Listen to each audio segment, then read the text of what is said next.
Why did nobody notice her hands trembling? Not from fear. She hadn't feared men like General Marcus Hale in a very long time. The trembling was something older, rooted deeper. A tremor born from memories she kept buried beneath layers of discipline, silence, and the kind of self-control only years of covert operations could carve into a person's bones. She clutched her notebook tighter as she walked across the sun-bleached Marine training yard, dust swirling around her boots, the air vibrating with the thundering rhythm of drills and shouted orders. Usually the chaos soothed her. Today, it scraped against her nerves like sandpaper. The morning briefing had been strange from the moment she arrived. Conversations died mid-sentence. A few younger Marines exchanged looks. Even the seasoned ones avoided her eyes, not out of disrespect, but confusion. They'd never seen her before, didn't know her name, didn't understand why command had quietly slipped her into a combat unit that hadn't accepted new personnel in years. She wasn't supposed to stand out, but she could feel something shifting in the air. And then she heard him. General Marcus Hale. His voice cut through the yard like a blade, sharp and irritated, dripping with the absolute confidence of a man unaccustomed to being questioned. It wasn't even the words he used. It was the tone, the entitlement behind each syllable. He was already angry, already hunting for a problem. And today, she was apparently the problem. "Who approved this transfer?" he roared. "Who assigned her to my unit?" The Marines froze, muscles tensed, no one spoke. Lena kept walking, though a subtle tremor rippled under her skin. The wind kicked up, carrying dust into her eyes, forcing her to blink hard. The scent of oil, hot metal, and distant gunpowder wrapped around her, familiar smells that once steadied her, now stirring something she didn't want to face. "Don't react. Don't reveal. Just breathe." She'd been repeating those words for years. By the time she reached the center of the courtyard, Hale was already marching toward her, boots hammering the concrete with the confidence of a man who believed the world revolved around his authority. His medals caught the sun, blinding flashes of silver and gold. His eyes were cold, assessing, dismissive.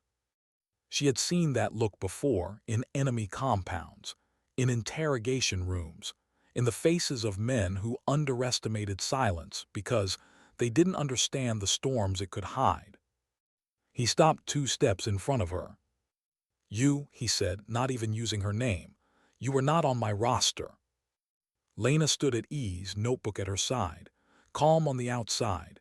Inside, her pulse drummed like distant thunder. "Sir, Sergeant Lena Ward reporting as ordered." He blinked, not with surprise, with annoyance. "I did not order you," he snapped. No one moved. A wrench clattered to the ground somewhere behind them, the sound ringing through the tension. Even the wind seemed to pause. His jaw tightened. "Who reassigned you here?" "Command, sir." "And why would command put a—" He gestured at her entire existence with a flick of his fingers. "A support sergeant in my unit." Her breath caught, not from the insult, but from the split second of memory it triggered. Support. That's what they thought she'd been reduced to. Hiding in logistics, filing reports, cleaning up data trails, pretending she didn't once step off aircrafts wearing gear that didn't officially exist, pretending she wasn't trained to vanish without a trace, pretending she hadn't commanded a team that never left survivors behind, including herself.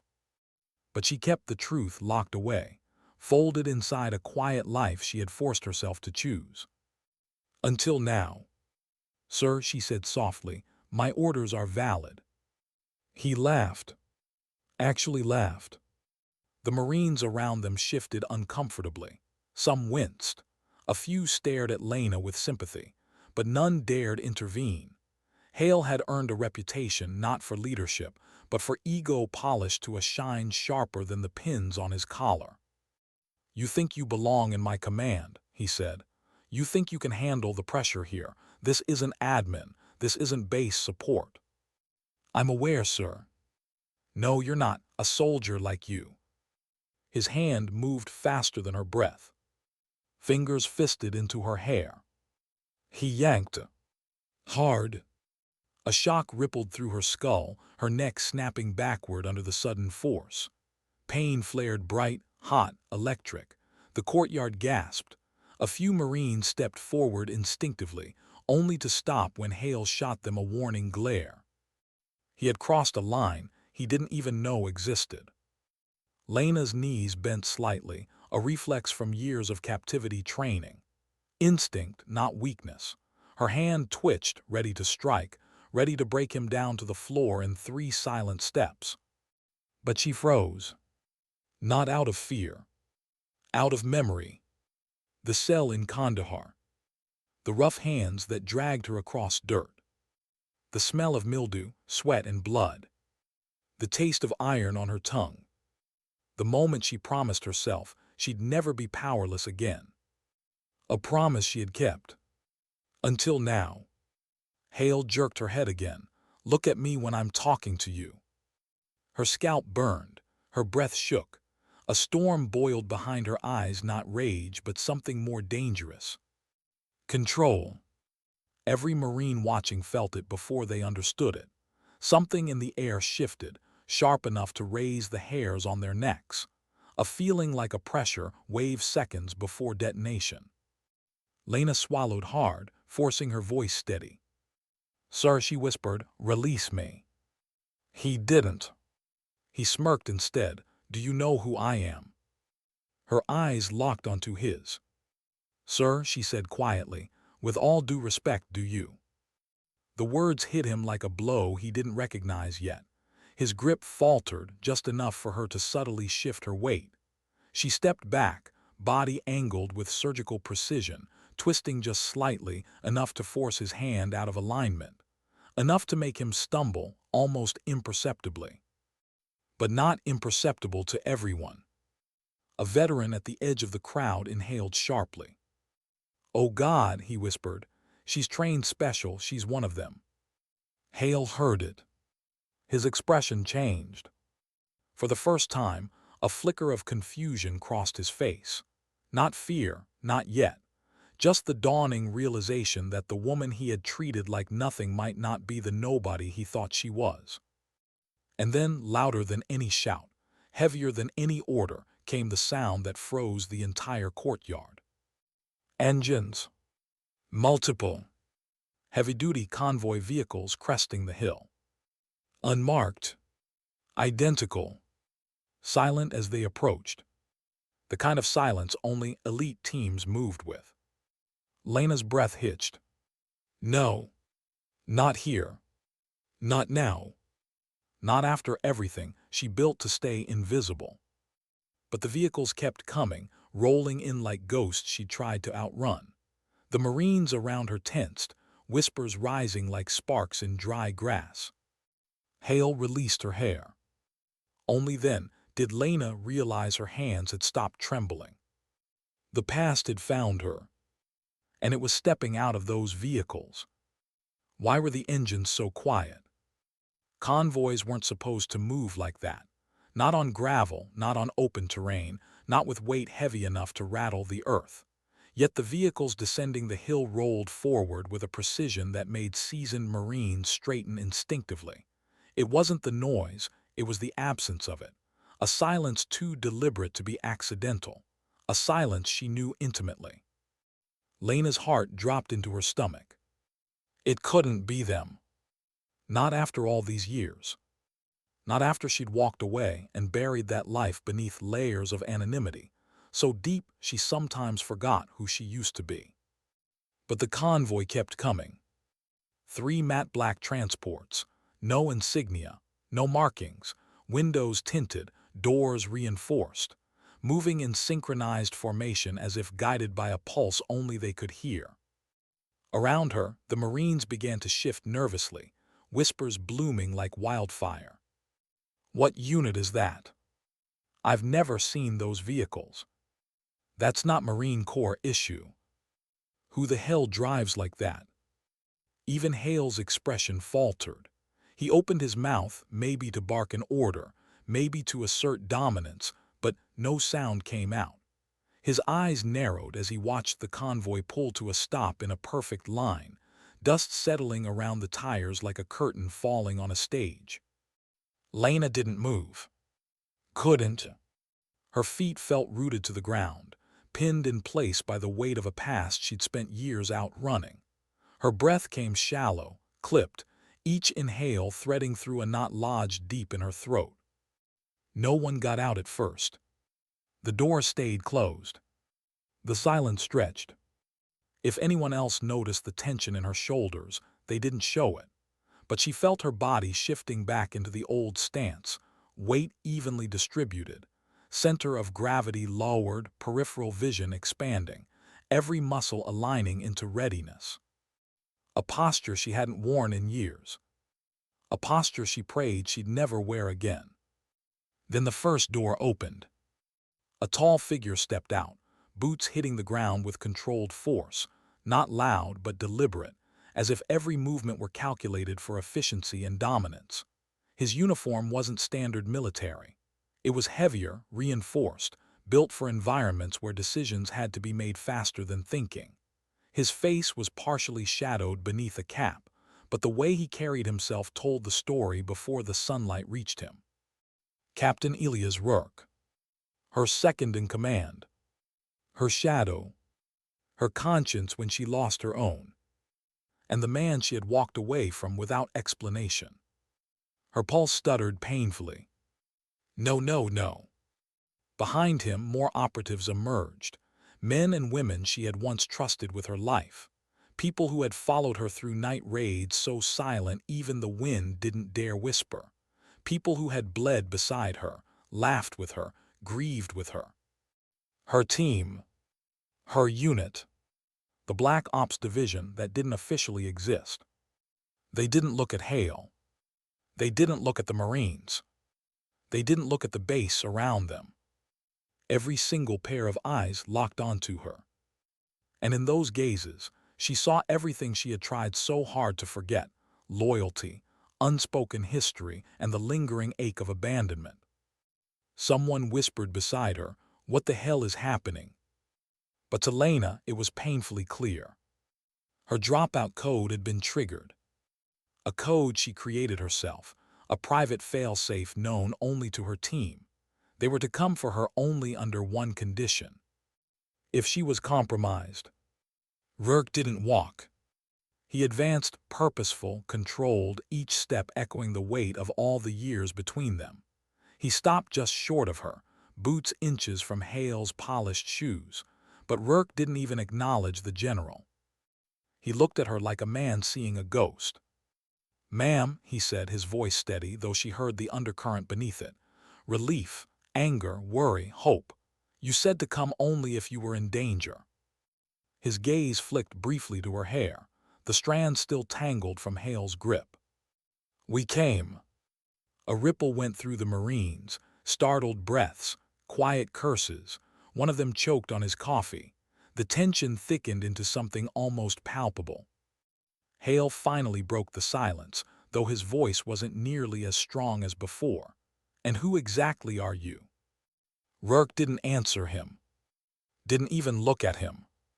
His attention remained locked on Lena, analyzing, interpreting, searching her face for answers she wasn't ready to give. She swallowed hard, her throat tight. "Rourke," she whispered, "you shouldn't be here." "We disagreed." "It wasn't an option." "It is now." His voice softened almost imperceptibly. "We thought we lost you." Lena closed her eyes for a brief second. The weight of everything she'd kept hidden pressed down on her chest, threatening to crack the composure she had fought so hard to maintain. She left them for their safety. She'd left to protect what was left of herself, and to escape the ghosts that followed her like shadows that refused to fade. But now those ghosts stood in front of her, dressed in black, carrying weapons that didn't exist, waiting for her to speak.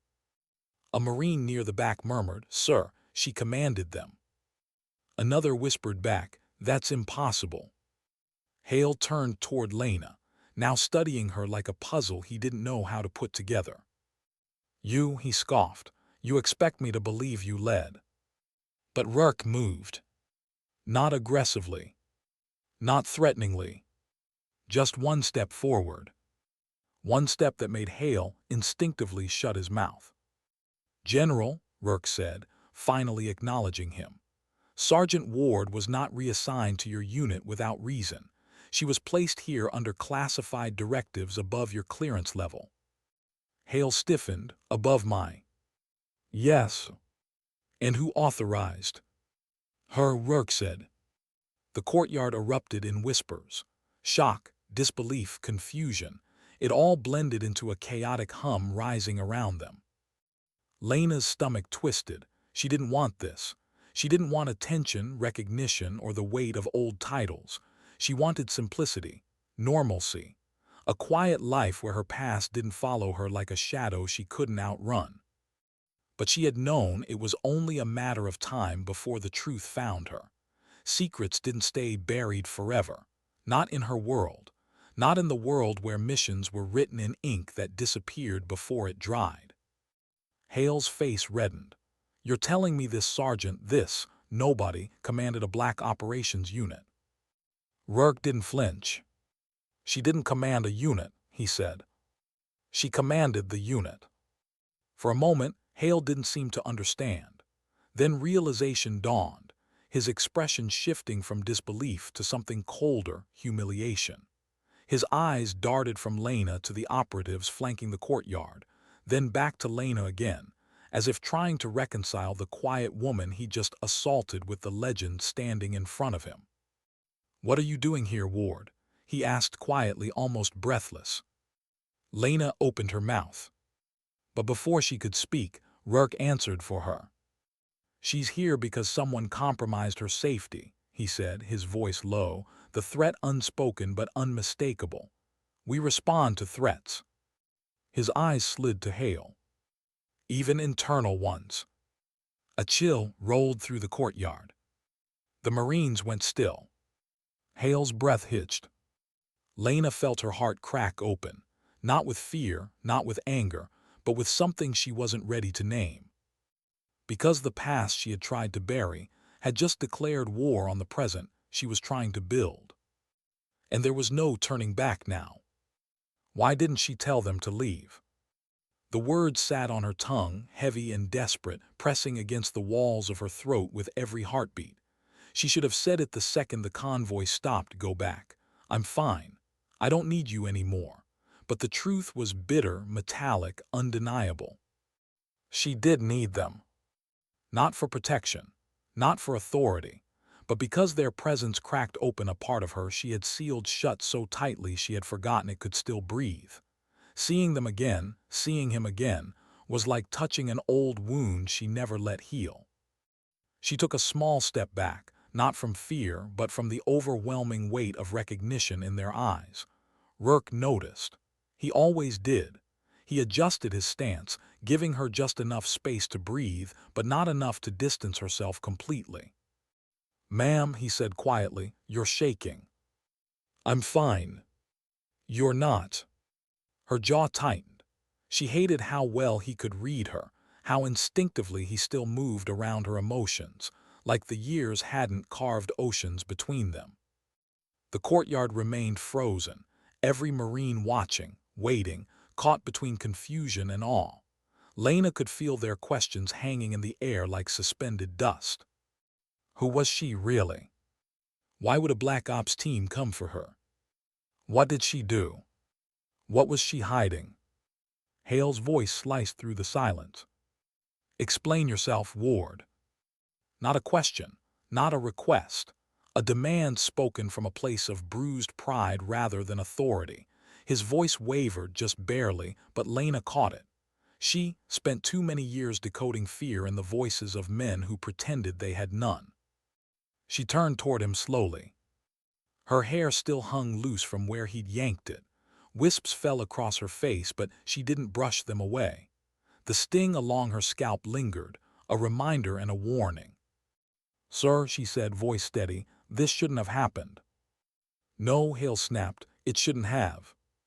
He gestured toward the convoy. You brought unauthorized units onto my base. You're undermining protocol. You. I didn't call them, Lena said. That shut him up. Rourke exhaled sharply, the quiet, reluctant kind of breath a man takes when watching someone struggle beneath layers of truth they didn't ask to carry. General, he said, Sergeant Ward created a fail-safe code years ago. A code only triggered if she was in danger. Any danger. Hale scoffed. Physical danger, she wasn't under attack. No, Rourke replied. She was being compromised. Hale's face went pale. Lena felt the eyes on her intensify. The Marines trying to piece together the puzzle, trying to understand why a simple hair grab would summon a force like this. But it wasn't the act itself. It was the trigger. Her body had reacted. Her pulse, her breathing, her stress markers. She coded the failsafe to monitor her vitals through a micro-tracking patch she still wore beneath her uniform sleeve, a patch she had forgotten existed because she had forgotten she was still part of something she officially walked away from. Hale swallowed hard, his voice quieter. Ward, what exactly were you part of? She didn't answer. Couldn't. Some truths were too heavy to speak in open air. Rourke turned to her again, softer this time. We've been trying to reach you. Your signal was dormant for years, and then today it spiked. Lena looked down at her hands. They were steady now, too steady, a dangerous kind of calm, the kind she only felt when something inside her cracked open. It spiked when he put his hands on you, Rourke added, the words landing heavy. Hale stiffened, shame flickering across his face like a shadow trying to hide from the sun. Lena watched him struggle silently with the realization that his temper, his arrogance, had exposed something far bigger than he could comprehend. She took a slow breath. Stand down, she said to Rourke. No, he replied. Rourke, we've been waiting for too long to let you walk into danger again. I'm not in danger. You don't get to decide that alone anymore. Her throat tightened. She hated how those words hit her, not like control, but like care, like the kind of loyalty she hadn't earned in years. Around them, the Marines stayed rooted in place, unsure whether to salute, retreat, or hold their breath. Some watched her with awe, others with confusion, a few with fear. She didn't blame them. Still, the weight of their stares suffocated her. Her past was unraveling in front of them, thread by thread. She stepped away from Rourke. A minute, she said. Rourke hesitated. Lena. A minute, she repeated more firmly. He nodded once, reluctant, then motioned for his team to step back. They formed a perimeter but kept their eyes locked on her, always watching, always guarding, a habit drilled into them through years of missions where anything less meant death. Hale opened his mouth again, but Lena raised a hand. Sir, please don't speak yet. The general's jaw clicked shut. She walked a few steps forward, feeling every pair of eyes follow her. The air felt thick, heavy, suffocating. She stopped near the side of a Humvee, placing her hand on the cool metal. She needed the grounding. Silence stretched long, too long. Finally, she whispered, I didn't want them to see me like this. Rourke's voice came from behind her. We never cared how you looked, only whether you were breathing. She closed her eyes.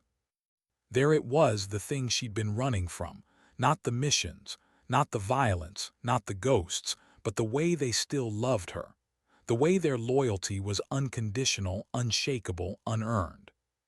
Because she had abandoned them. She had left after Kandahar, after the torture, after the mission gone wrong, after the days she spent fighting hallucinations in hospital rooms. She walked away from command because she couldn't trust her hands not to shake, couldn't trust her voice not to break, couldn't trust herself not to fall apart in front of the people she once led with absolute certainty. She had disappeared, and they had waited. Why didn't you answer any of our calls? Rourke asked quietly. She swallowed, her voice barely audible. Because I didn't want you to see me broken. Silence. Then footsteps. Soft, slow, deliberate. Rourke stopped beside her, keeping a respectful distance. We all broke, he said gently. The difference is, you never let us help you put yourself back together. She stared at the ground. I didn't deserve help. Lena, he whispered, we weren't following you because you were perfect. We followed you because you carried us when we couldn't carry ourselves. Her breath caught. Her heart twisted painfully, like someone had reached inside her chest and squeezed. The courtyard had gone completely silent. Not a voice, not a footstep, not a breath. Even Hale seemed frozen, witnessing something he had never seen, a soldier unraveling not from weakness, but from remembering strength she thought she'd lost. Lena finally forced herself to look up. Her team stood like a wall behind Rourke, ready, loyal, unmoving. Hale stood opposite them, pride cracked open, confusion turning into something like remorse. And Lena stood between both worlds, the one she left, and the one she wasn't sure she belonged to anymore. She exhaled. Slow, heavy, honest. You shouldn't have come, she whispered. Rourke didn't blink. We always come for you. And for the first time in years, something inside her, something small, fragile, buried deep, flickered back to life. Hope. Why did the air suddenly feel too still, too expectant? As if the entire base held its breath, waiting for her to choose, waiting for her to lean one way or the other, toward the past she'd survived or the present she'd been trying to build from the ashes of herself. Lena could feel the weight of that expectation pressing down on her shoulders like a rucksack full of stones. Rourke stood beside her, silent but solid, a presence that felt both grounding and dangerous. Not because he frightened her, but because he reminded her of everything she used to be, and everything she wasn't sure she could be again. Across the courtyard, Hale finally found his voice. This is my base, he snapped, but the sharpness was gone. The anger that usually coated his words had drained into something else, uncertainty. And I deserve an explanation. You deserve a lot of things, General, Rourke said before Lena could respond. Respect is not one of them. Lena shot him a warning look. Rourke ignored it. Hale bristled, stepping forward. You will address me with. With what? Rourke interrupted. Courtesy, rank, fear. He met Hale's eyes coldly. You lost all three the moment you laid hands on her. The Marines shifted uneasily, glancing between their divisional general and the ghost-like operatives, who clearly outranked authority in ways none of them understood. The tension wasn't thick anymore, it was suffocating. Lena pushed off the Humvee. That's enough, she said. Her voice wasn't loud, but it was final. Rourke stepped back, barely. Hale swallowed the rest of whatever he was about to unleash, and every Marine straightened instinctively as if she had issued an order they weren't conscious of obeying. She turned toward Hale. General, she said softly, I didn't want any of this. I didn't want attention. I didn't want this unit here. I didn't want the past dragging into the middle of your command. Then make it stop, Hale said, spreading his arms like the situation was her invention. Tell them to leave. Her chest tightened. If only it were that simple. Rourke stepped forward slightly. We don't leave unless she's safe, and she's not. I'm standing right here, Lena shot back. Exactly. Something in the way, he said, that lodged itself deep inside her. For years she had stood alone, facing trauma, facing grief, facing long nights where silence pressed so thickly she could feel it crawling beneath her skin. She had believed that isolation was strength, that distance made the ghosts quieter. It hadn't. But Hale didn't know any of that. To him this was mutiny, chaos, a breach of chain of command. His voice lowered. Ward, who are you really? Her breath trembled. There was no easy answer. No simple truth. No single sentence that could contain the weight of the missions no one acknowledged, the losses no one mourned, the scars no one saw. Before she could speak, Rourke answered for her again. She was our commander. Lena shot him a glare sharp enough to cut steel. He ignored that too. Hale blinked slowly, like he couldn't process the information. Commander of what? Rourke didn't hesitate. A Black Ops Strike Division operating under the highest level of clearance. Ghost protocols, ultra-black files, no names, no records. If you're asking for documentation, you won't find it. Hale's Adam's apple bobbed. I've been a general for 12 years. I would know if a unit like that existed. No, Rourke replied, you wouldn't. The base was silent again. Too silent. Lena inhaled deeply, then stepped fully between the two men physically, symbolically, emotionally. Her voice shook not from fear but from exhaustion. This conversation isn't helping anyone. Rourke turned slightly toward her. We're not leaving. Rourke. No, he cut in. Not this time, not again. She felt the sting of his words like a bruise blooming across her chest, because beneath them was the truth she'd avoided for years. She had left him. Left all of them. Without warning. Without explanation. Without goodbye. And the guilt of it had followed her like a shadow she couldn't outrun. She looked away, looked down, looked anywhere but at the people she had once led into hell and back. Rourke's voice softened. We thought you were dead, Lena. Her breath faltered. He took a step closer. Not physically, but the woman we knew, the one who kept us alive when everything else fell apart, she disappeared. Her eyes stung. Stop, she whispered. We tried to reach you. Rourke, you shut us out. She pressed her palms against her temples, trying to steady her breathing. Memories flickered: blood, sand, electricity, ropes, darkness. The slow recovery after Kandahar. The doctors murmuring PTSD. The nights she screamed into her pillow until her throat bled. The moment she removed her name from every classified roster she could reach, trembling as she pressed the delete button. I wasn't strong enough, she whispered. You were strong enough for all of us, Rourke said, but you wouldn't let us be strong for you. Something in her chest cracked. A soft, painful sound escaped her, half laugh, half sob. Rourke saw it. His expression changed. Not pity, something gentler, something like the grief of a man who had waited for someone who never came home. Hale watched all of it, silent, eyes widening with each passing second.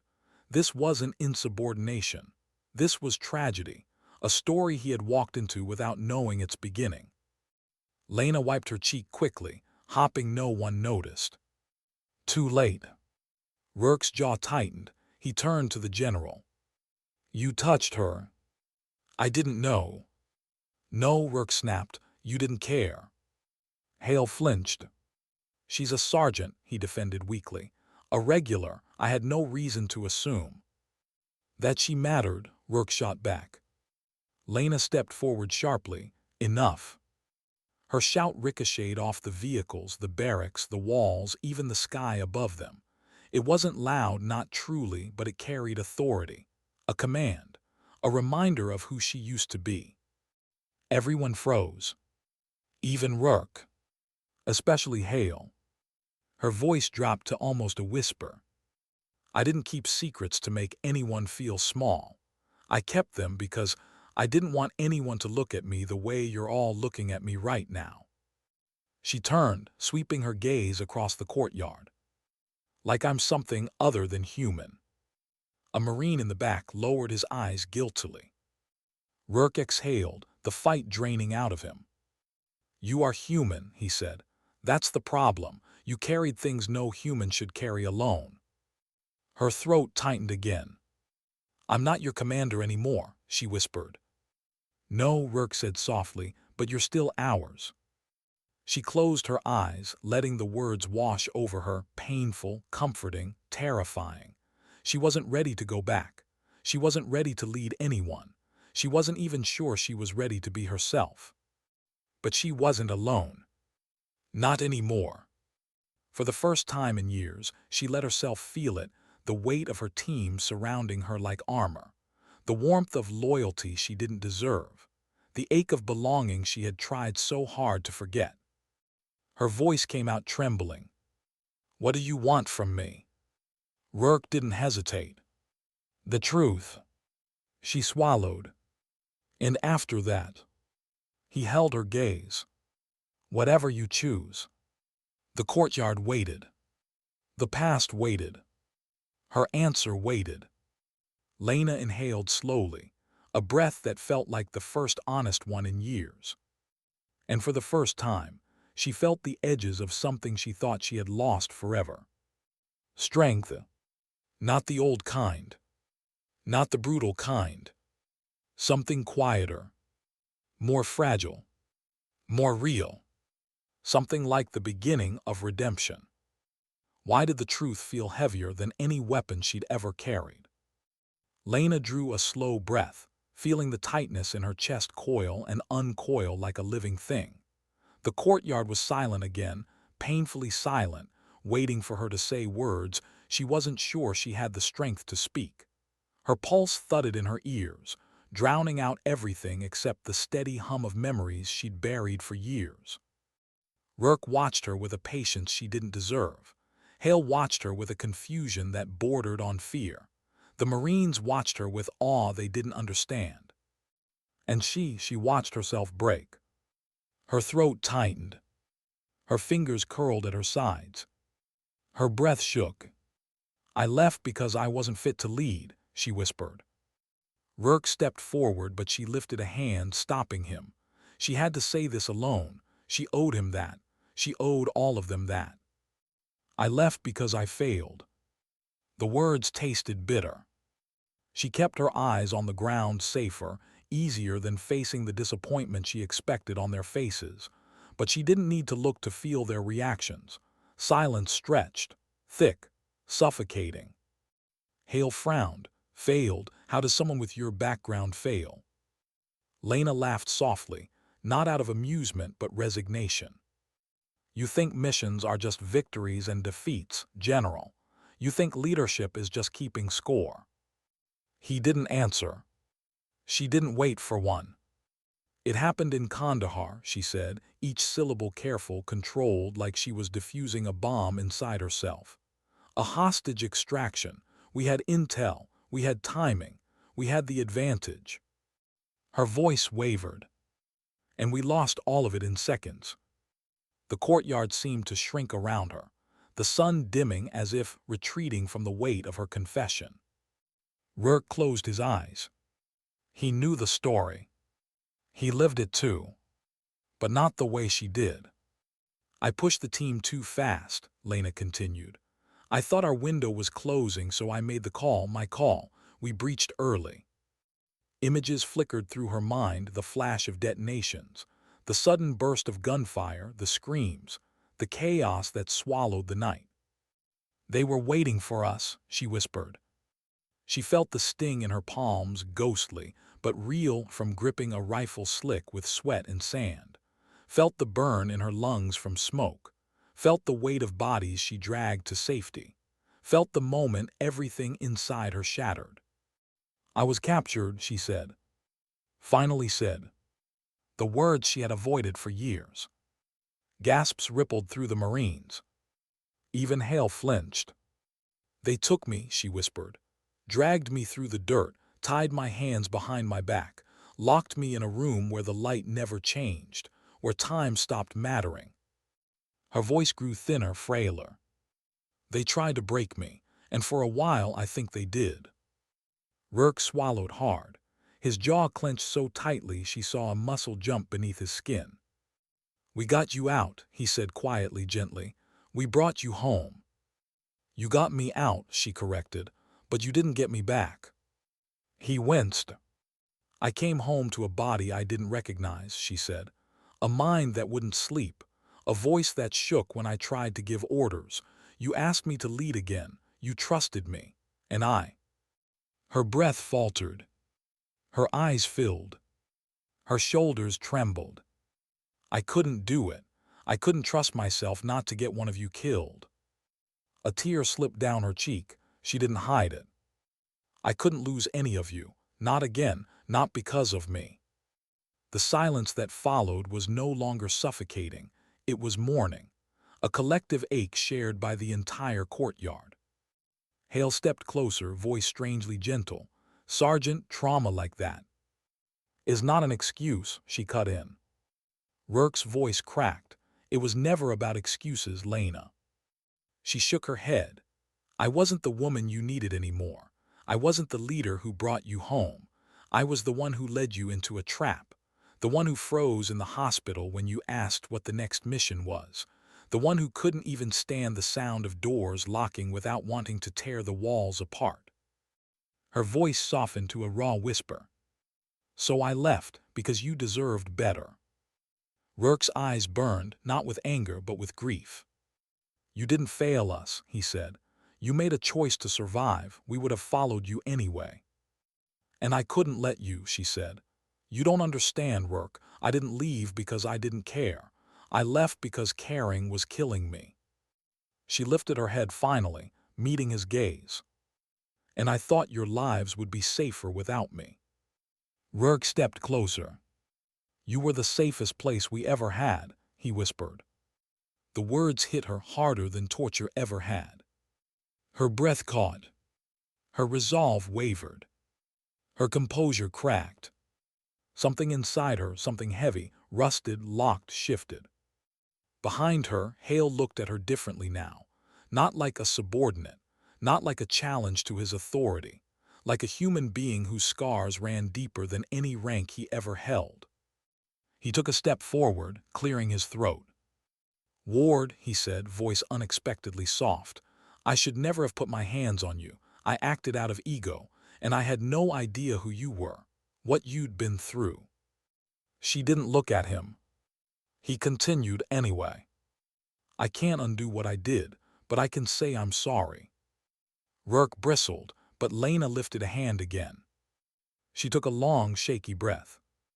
Apology accepted, sir. Hale looked stunned, just like that. No, she said quietly, not just like that, but I can't move forward if I'm still carrying things that should have been put down years ago. Hale nodded slowly, humbled in a way Lena never expected to witness. Rourke studied her, something unspoken tightening his expression. So what now? He asked. Lena looked out across the courtyard, the Marines, the vehicles, the ghosts of her past standing in broad daylight. What now? She whispered. She wiped her cheek again, more steady this time. Now I decide who I am without hiding. Rourke's eyes softened. And who is that? She didn't answer immediately. She looked inward, deeper than she'd let herself look in years. Not the ghost of Kandahar. Not the commander of a legendary unit. Not the broken soldier who walked away. Someone else. Someone new. Someone whole. Or trying to be. Finally, she whispered. Someone who deserves to come home. Rourke drew a breath so deep it shook his shoulders. Then we'll walk with you. Lena lifted her chin, a faint, trembling smile touching her lips. I think, for the first time in a long time, I want that. The sun warmed her face. The silence shifted, and something inside her began to heal. Slowly, quietly, honestly. Why did the wind feel different now? Lighter, almost warm, like the world itself was exhaling. For the first time since the convoy arrived, Lena felt the tightness in her chest ease. Not fully, not cleanly, but enough for her to breathe without feeling like she was inhaling broken glass. The courtyard didn't feel like a battleground anymore. It felt like a crossroads. Rourke watched her with a quiet intensity, the kind that came from years of understanding her without needing explanations. Hale shifted awkwardly, clearly unsure of where he fit in the scene anymore. The Marines hovered like shadows, silent, respectful, humbled by everything they had witnessed. Lena stood straighter. Not rigid, not defensive, steadier. The kind of posture that comes not from training, but from relief. From the simple, unfamiliar comfort of not being alone. Rurk broke the silence first. "Lena," he said, voice rough, "you don't have to make any decisions today. I know. We can give you time. I know. We can stay as long as you need." She finally looked at him fully. "You always stayed longer than I deserved." A quiet smile tugged at the corner of his mouth. "You do deserve it." She exhaled softly. "Maybe I'm finally ready to believe that." The breeze picked up, brushing loose strands of hair across her cheek. Rurk reached up instinctively, then stopped himself before touching her, aware, as always, of her boundaries. Instead, he handed her a tie from his pocket. Something so small, so ordinary, so painfully thoughtful. Her fingers brushed his as she took it. A spark of familiarity ran through her, comforting, bittersweet. She tied her hair back slowly, reclaiming herself in the simple motion. Hale cleared his throat gently, stepping closer but keeping a respectful distance. "Ward," he said, "I meant what I said earlier. I didn't know your history, I misjudged you, I misread you, and I treated you in a way no soldier deserves." Lena studied him. His posture wasn't defensive anymore. His pride wasn't leading him. His voice carried something new, humility. It wasn't perfect, but it was human. "Thank you, sir," she replied quietly. "Acknowledging it means more than you know." He nodded slowly, relief flickering across his features.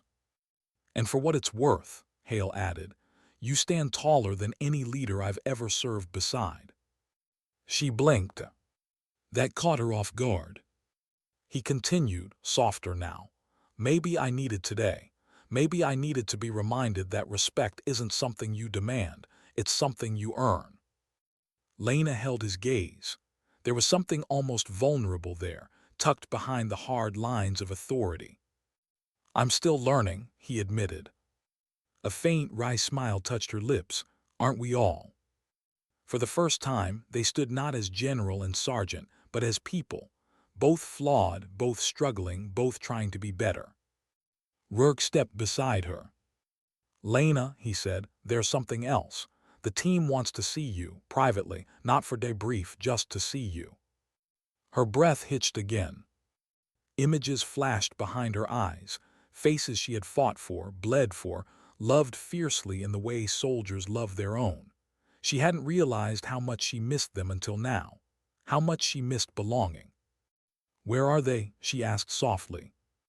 Rourke motioned toward the convoy.